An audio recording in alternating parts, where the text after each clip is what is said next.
Here, ons vra u teenwoordigheid, u hier wees, ook vir ons erediens. Ons kom loof en prys u, as die een wat ons ken voordat ons gebore is. Die een wat ons geskaap het na u beeld. Die een wat met u bloed al ons sondes afgewas het. Die een wat met u Heilige Gees en deur u Heilige Gees ons lei en rig en voed met u vrede.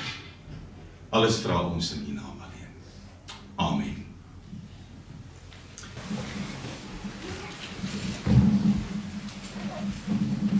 Ek wil vandag 'n kort gedeelte lees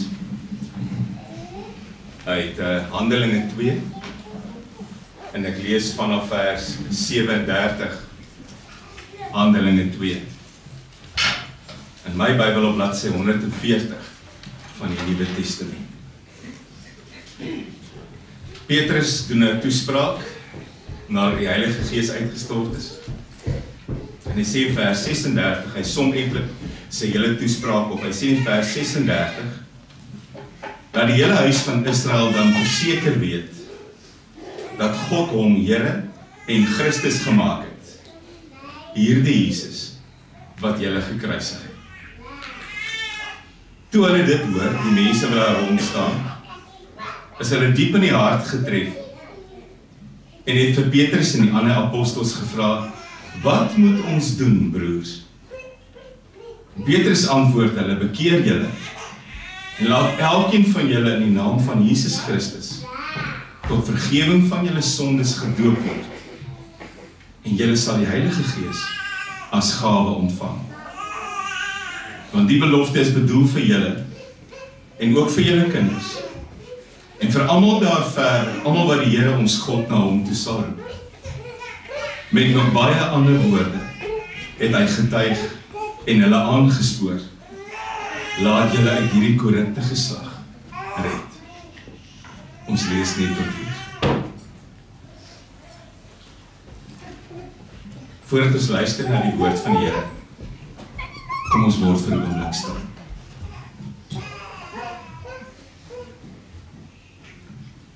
Here, ek loof en prys u naam. U wat ook die Vader is van tyd. U wat lewe gee en ook weer ewigheid daarna. U wat ons bevoorreg maak om die doop te sien. U wat ons troos as daar ewe skielike leemte langs ons is. U wat saam met ons die pad begin stap voordat ons kan stap.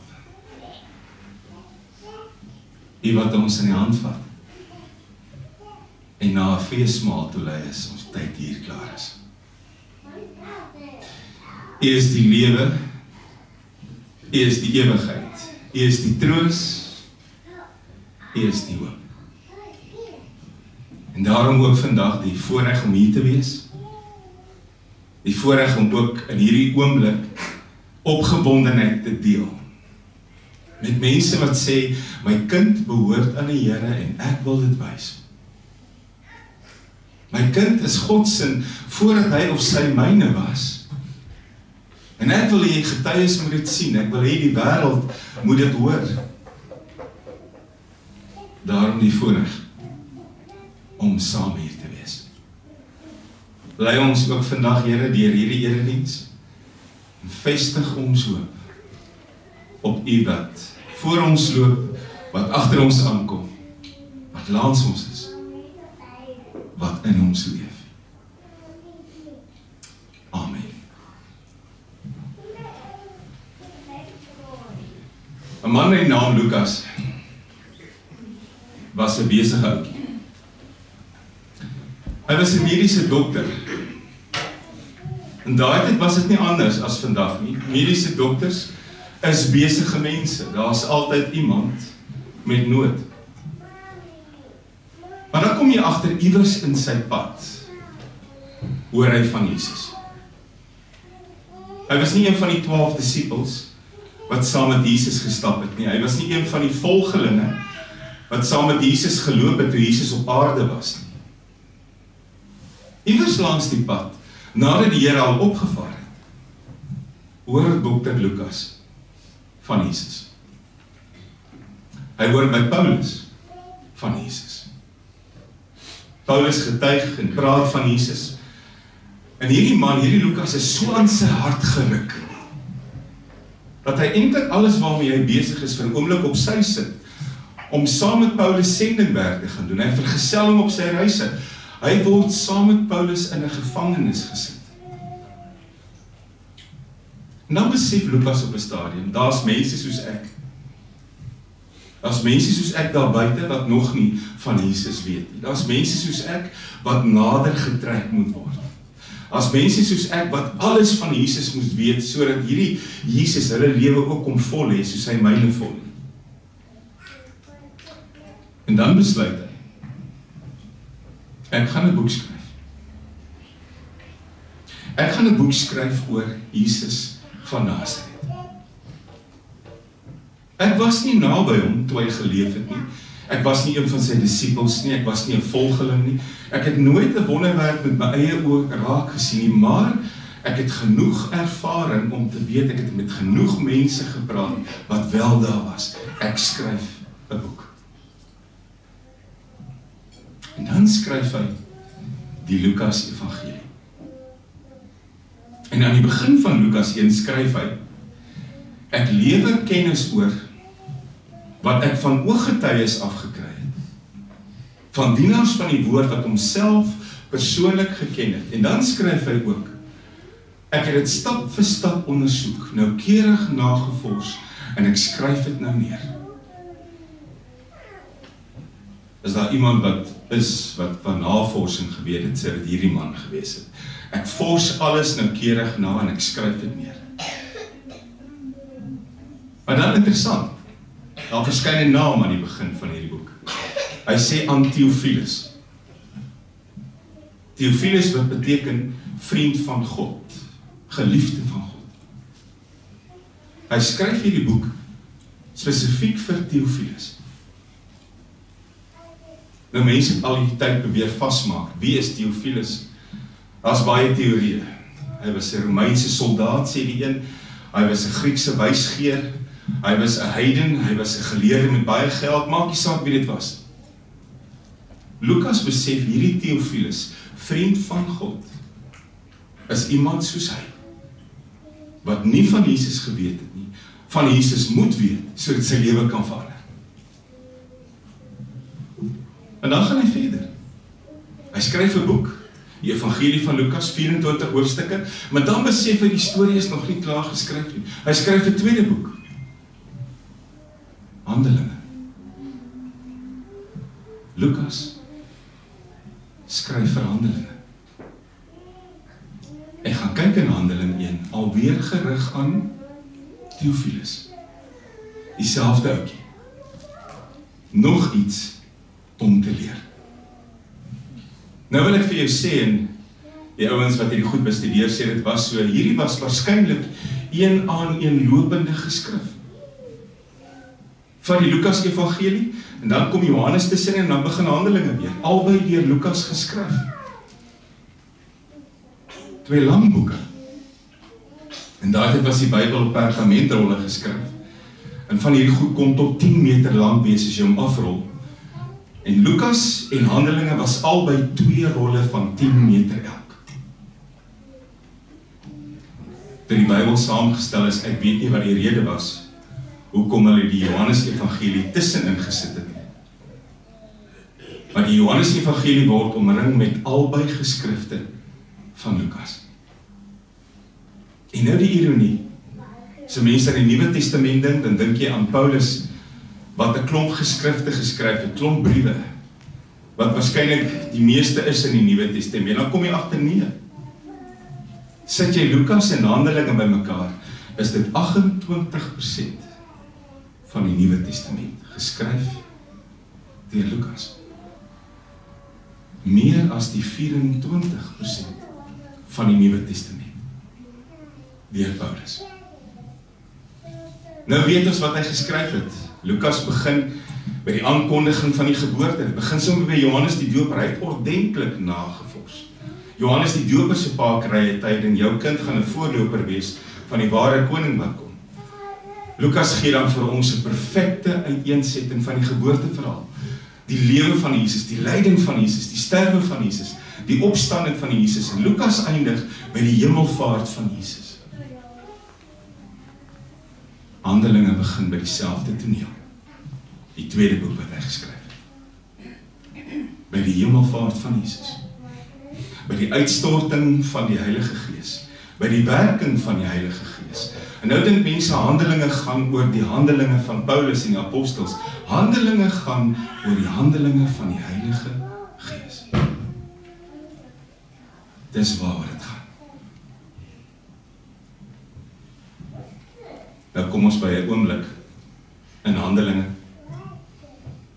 waar die Heilige Gees toe uitgestort word. Dis 'n wonderlike groeioomblik. Op daardie stadium is daar 'n groepie mense in 'n klein kamertjie en dan tref die Heilige Gees hulle. Ons het verlede week gehoor, 'n stormwind wat daai hele vertrekkie vul, iets soos 4 tonge van bo af. En dan ewe skielik vir die ouens van buite af, iets wat klink soos 'n brabbeltaal, wat daai hele vertrek vul. Die dag toe die Heilige Gees kom, toe is dit 'n groot konsternasie in 'n klein kamertjie. Jy kon amper nie dink, daai stormwind geluide, daai 4 tonge, daai brabbeltaal wat jy hoor, was die raakpunt van die koninkryk van God met die wêreld nie, maar presies is dit wat gebeur. En dan kom jy ook agter, dit wat in daai kamertjie gebeur, is te groot vir so 'n klein kamertjie. Dit moet nie daar binne bly nie, dit moet uit. En dan gebeur dit ook. Maar terwyl die konsternasie in die klein kamertjie besig is, trek dit mense nader, en hoe nader hulle kom, hoe meer besef hulle, dis nie 'n brabbeltaal daar binne nie. Elkeen van ons hoor sy eie taal. Dit is soos 'n bol wol wat jy kry met verskillende tipes wol en stringe. As jy so van 'n afstand af kyk, lyk dit soos 'n spul gemors, totdat jy in klere begin trek en agterkom. Nou maak dit meer sin, nou trek ek die klere hieruit. Dis wat die dag daar gebeur. En direk daarna, nadat almal daar rond staan en wonder wat nou gebeur, dan staan Petrus op, skryf Lukas. Petrus. En die Petrus van wie jy lees in Handelinge, is nie 'n ander Petrus as die een wat jy ontmoet in die evangelies nie. Die Petrus van wie jy lees, is dieselfde disipel wat altyd vir die Here gesê het, ek sal u nooit los nie, en dit toe gedoen het. Ek sal u nooit verlaat nie, en toe 3 keer gesê het, in Jesus se moeilike tyd, ek ken hom nie. Maar dis gelukkig ook dieselfde Petrus, wat Jesus agterna gesit het, vir wie hy op die strand gewag het, wat hy weer nader gehark het, nadat hy die dood oorwin het en vir hom gevra het jy my lief 3 keer? Dis dieselfde Petrus wat 'n nuwe opdrag gekry het. Gaan kyk na my kudde. Kyk na my kudde. En nou begin Petrus praat. En wat hy sê is 'n lang toespraak, wat ons in vers 36 eintlik opgesom het. Hy sê, daai Jesus, sê hy vir die skare, wat julle gedink het 'n moordenaar was, 'n moeilikheidmaker, en soos 'n moordenaar eintlik aan die kruis vasgespijker is, daai Jesus, wat julle soos 'n misdadiger behandel het, daai Jesus, het God uit die dood uit opgewek en hom Here en Messias gemaak. Daai Jesus, wat julle gedink het, 'n misdadiger is, God het hom Here en gesalfde gemaak. En dan gebeur daar iets. Die mense hoor wat Petrus sê, en dan lees 'n mens, toe het hulle vir hom gevra. Hulle. Wie is die hulle? Dit was die ouens wat verbaas was oor hulle eie taal wat hulle gehoor het. Dit was die ouens wat net daarna gedink het, die ouens in daai klein kamertjie is gedrink, want dit is 9:00 die oggend, maar dit klink soos wyntaal. Dis die ouens wat geluister het na Petrus. Toe kom hulle en vra, wat moet ons doen? Wat moet ons doen?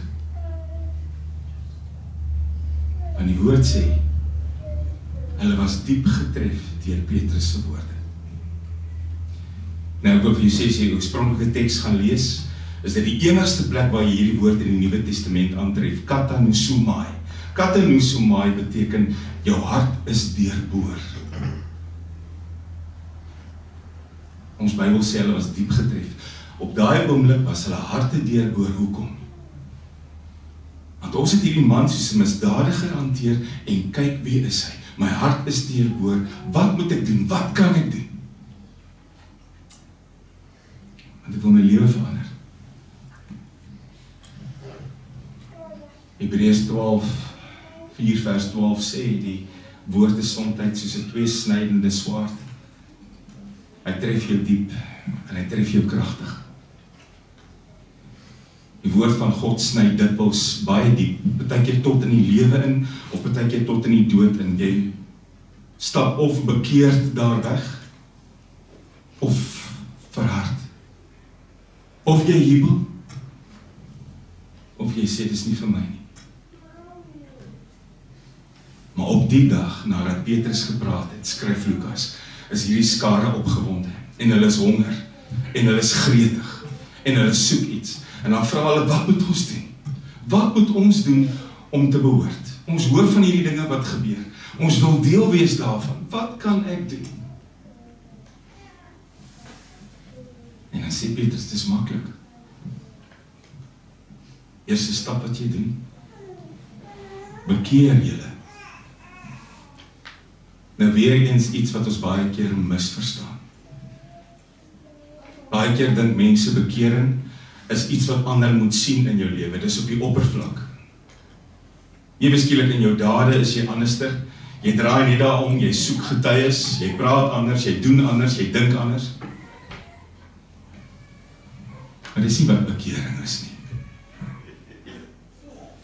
Bekering is nie om voor 'n skare geloofsgetuies ewe skielik te kere te gaan en anders te wees nie. Bekering is die Griekse woord metaneo, wat eenvoudig beteken anders dink.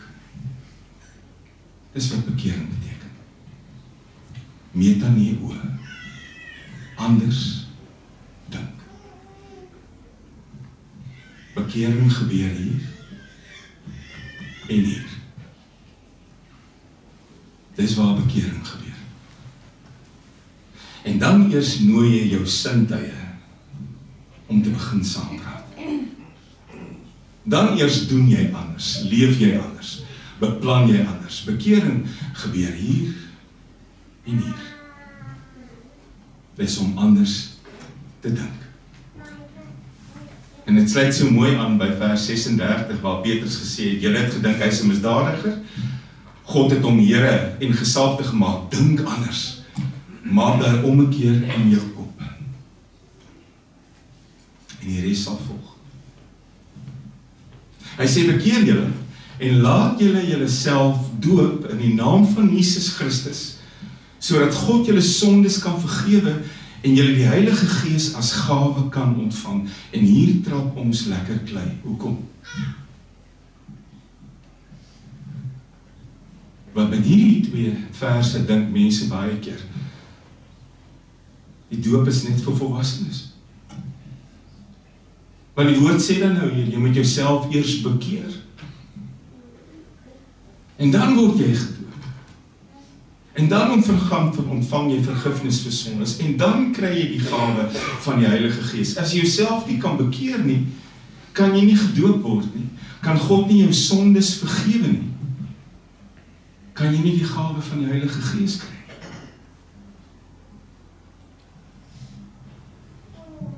Ek sit daar om te dink dat mense kinders grootmaak en so redeneer.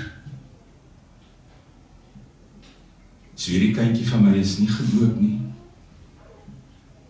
kan nie die vergifnis van God ontvang nie,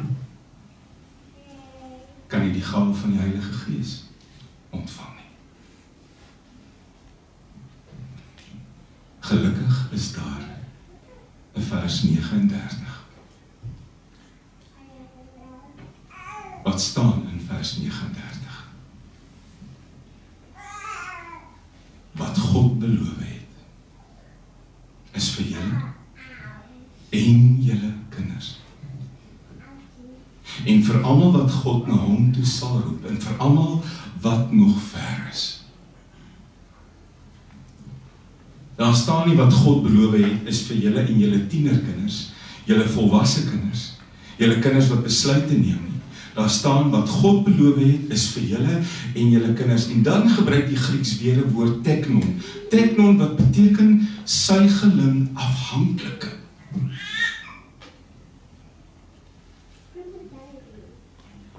Dis wat daar staan. Daar's 'n opdrag wat sê, bekeer jouself. Laat jouself doop in die naam van die Here Jesus Christus, sodat God jou sondes vergewe en jy die Heilige Gees as gawe kan ontvang vir jou en jou teknon. Jou klein kindertjies wat nog nie 'n besluit kan neem nie, wat geen belydenis kan doen nie, wat nog nie kan omdraai nie, wat nog nie weet wat is reg en wat is verkeerd nie. Wat niks vir hulle self kan doen nie. En ewe skielik kom ek agter, Petrus praat nie hier iets wat vreemd is nie. Petrus herhaal hier 'n boodskap wat jy deur die hele Bybel en die Ou Testament aantref. Petrus is besig met die verbondsformule. Want God het nog altyd gepraat van jy en jou huis, jy en jou nageslag, jy en jou kinders, jy en jou kindskinders, jy en jou mense, jy en jou familie. Dis verbondstaat. Hoe dikwels is dit nie 'n kind se geloof wat my soms in my spore laat stilstaan nie. Hoe dikwels leer ek nie uit naïewe, kinderlike, onvoorwaardelike, onbesoedelde geloof nie. Hoe dikwels leer ek nie by 'n kind se gebed nie. Hoe dikwels word ek nie in my hart gepluk van 'n kind se erns met Jesus nie.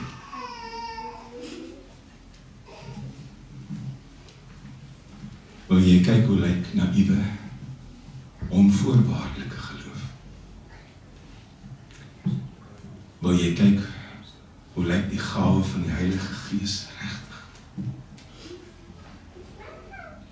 Kyk na 'n kind. Kyk na 'n kind. En as kinders die dag uitgesluit was, sou Petrus dit moes sê, en dit sou die heel eerste keer gewees het, terwyl God met mense besig is, dat kinders uitgesluit sou wees.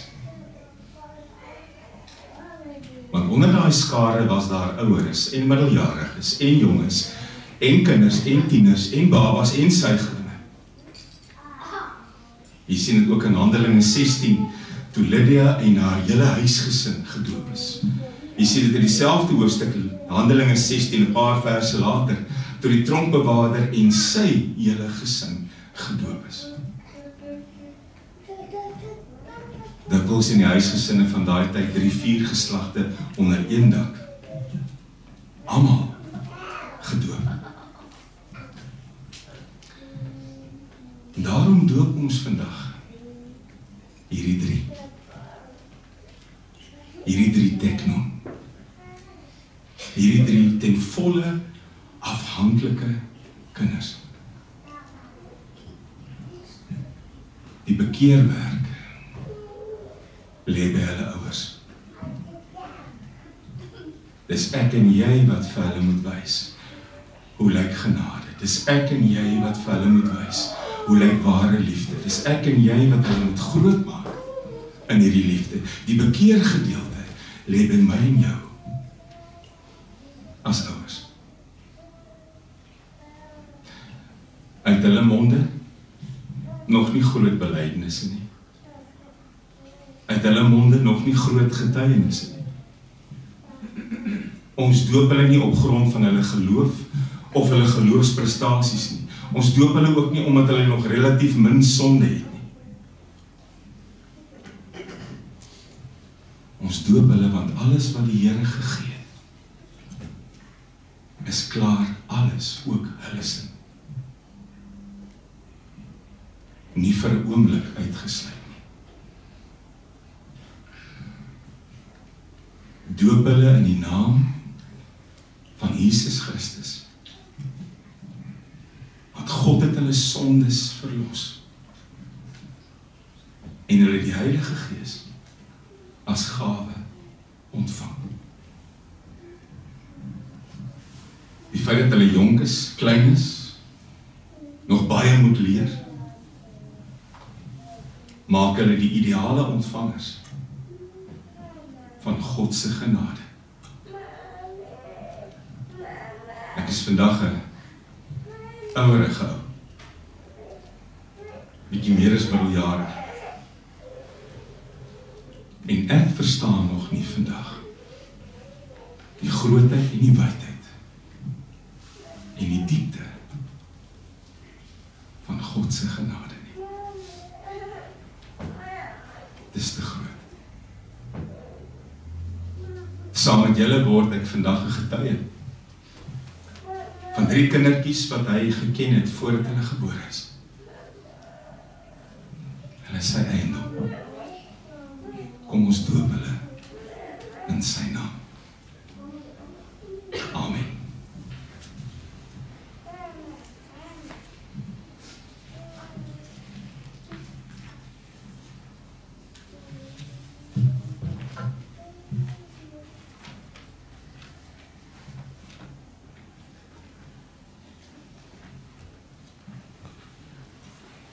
God het ons lief. En ons is sy kinders lank voordat ons van hom bewus raak. Dit word deur die doop bevestig. Die doop getuig dat elkeen van ons deel het aan die liggaam van Jesus Christus, op grond van sy versoeningsdood en op grond van die werk van die Heilige Gees. Die genade van God, die liefde van ons Here Jesus Christus en die gemeenskap met die Heilige Gees beteken soveel vir ons almal se lewens. Daarom doop ons ook vanmôre hierdie seentjie en hierdie 2 dogtertjies. Ons word ook vanmôre herinner hier aan ons eie doop. Met die doop in die naam van die Vader betuig ons 'n nuwe verhouding met God. Die doop in die naam van die Seun bevestig dat die Here vir ons met sy bloed skoon gewas en losgekom het.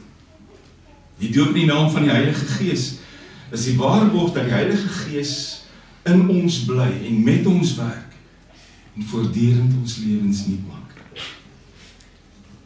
Dit is dan ook belangrik dat hierdie kinders geleer sal word wie hulle werklik is. Hierdie identiteit, eiendom van die Here, losgekoop, skoongemaak, vrygemaak. As ouers en gemeente moet ons daarom voortdurend ons kinders leer wat hulle doop beteken.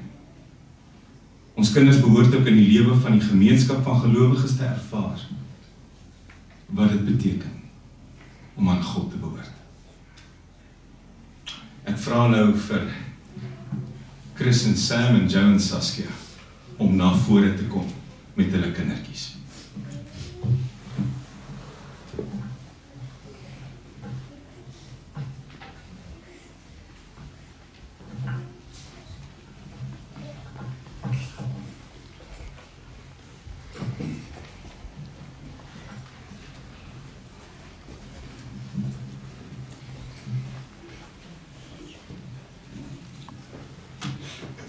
As dan nog van ons jonger kinders wil kom kyk wat hier gebeur, hulle kan hierdie kant kom staan, hulle is welkom om vorentoe te kom. As jy graag wil weet. Ek wil gou julle almal hier in die oorkant, ek sien vir jou bewegings van vorentoe Sam en Saskia, dat ek julle in die oog kan kyk. Voordat ons kindertjies doop. Eerste vraagie, glo julle dat ons kinders, ondanks ons sonde, klaar deur God in genade aangeneem is? Glo jy dat die Bybel, die woord van God, alles bekend maak, wat nodig is, ook vir hulle verlossing? En beloof jy om jou kind te leer, wat sy of haar doop beteken, en te laat groot word in die geloofsgemeenskap van die Here? Wat is hier op julle antwoord? Chris, Sam, Saskia, Joe. Ja. Yes. Sien jy baie spontaneus vandag hier van hierdie 1 jaar. Chris, ek wil julle met eers voorheen.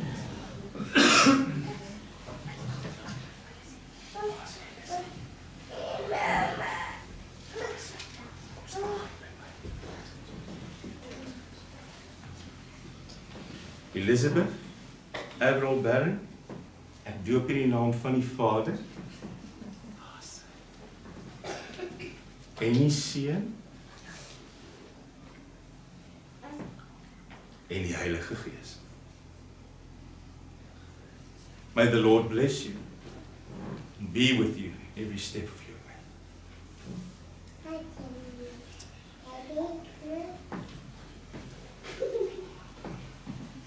Derek Gordon Barron,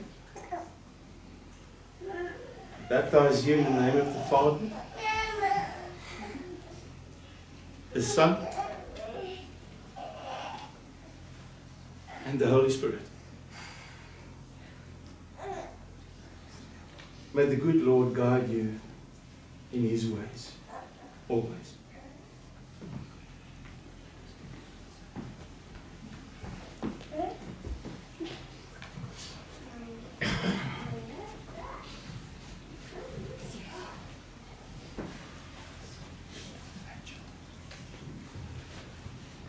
Rachel, Elizabeth de Kok, ek doop in die naam van die Vader,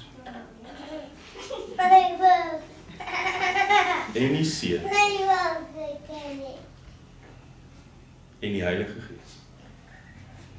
Mag die Here jou altyd in sy arms sal vas, en jou lei tot die eer van sy naam. Terwyl ons so sit, kom ons sluit ons oor. Here, ons dra spesifiek hierdie 3 jong lewens vandag aan U op. Klaar deur U vrygemaak, losgekoop, skoon gewas, behoort hulle aan U. Dankie Here dat die storie van hulle lewens ook die storie van ons lewens is. Dankie Here vir U genade, U sorg, U teenwoordigheid, wat ook op hulle baie sigbaar gaan wees. Ons plaas hulle opnuut in U hande. Amen. Ontvang die seën van die Here, en elkeen van julle gaan in vrede.